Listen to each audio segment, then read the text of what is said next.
নমস্কাৰ।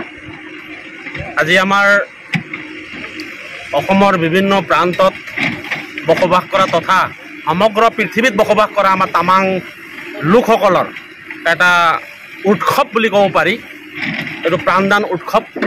গতিকে আমি তামাং লোকসকল আমি বুদ্ধ ধৰ্মাৱলম্বী হোৱা হেতুকে আমাৰ বুদ্ধ ধৰ্মৰ এটা উৎসৱ হিচাপে আমি আজিৰ দিনটোত আমি এটা প্ৰাণদান দিন হিচাপে আজি আমি উৎসৱ হিচাপে পালন কৰোঁ।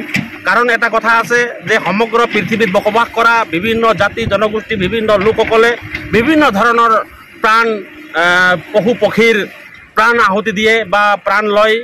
তো সেই হেতুকে আমি বুদ্ধ ধৰ্মীৰ লোক হিচাপে আমি সকলোৰে যাতে সকলো পশু প্ৰাণীৰ যাতে প্ৰাণ পাই উঠে বা প্ৰাণদান পায়, সেই হেতুকে আজি আমি ডিব্ৰুগড় জিলাত বসবাস কৰা বিভিন্ন প্ৰান্তৰ পৰা অহা আমি তামাং লোকসকলৰ এটা উৎসৱ হিচাপে আজি আমি ইয়াত বহুত লক্ষাধিক তথা বহুত কুইণ্টেল মাছ আমি ইয়াত আজি ব্ৰহ্মপুত্ৰৰ বুকুত আজি এৰিবলৈ আমি সক্ষম হৈছোঁ বা এৰিছোঁ। কাৰণ এটাই আমাৰ উদ্দেশ্য যে আমাৰ এই মাছ মেৰা এটা পৰ্ব নহয়, অকল আমাৰ উৎসৱ বুলি নহয়, যে সমগ্ৰ পৃথিৱীত আজি যিমান পশু প্ৰাণীৰ আজি নাশ হৈছে বিনাশ হৈছে সেইসকলৰ যাতে প্ৰাণ দান পায়, প্ৰাণ প্ৰতিষ্ঠা হয়। সেইকাৰণে আজি আমি তামাং লোকসকলে বা আমি বুদ্ধ ধৰ্মৰ আমি নীতি হিচাপে আজি আমি এই ব্ৰহ্মপুত্ৰৰ বুকুত আমি বহু লক্ষাধিক কেজি আমি মাছৰ পোনা তথা মাছ আমি ইয়াত আজি এৰিছোঁ। গতিকে আমি এই উৎসৱটি আজি খুব ধুমধামেৰে আমি তামাং লোকসকলে পালন কৰিছোঁ।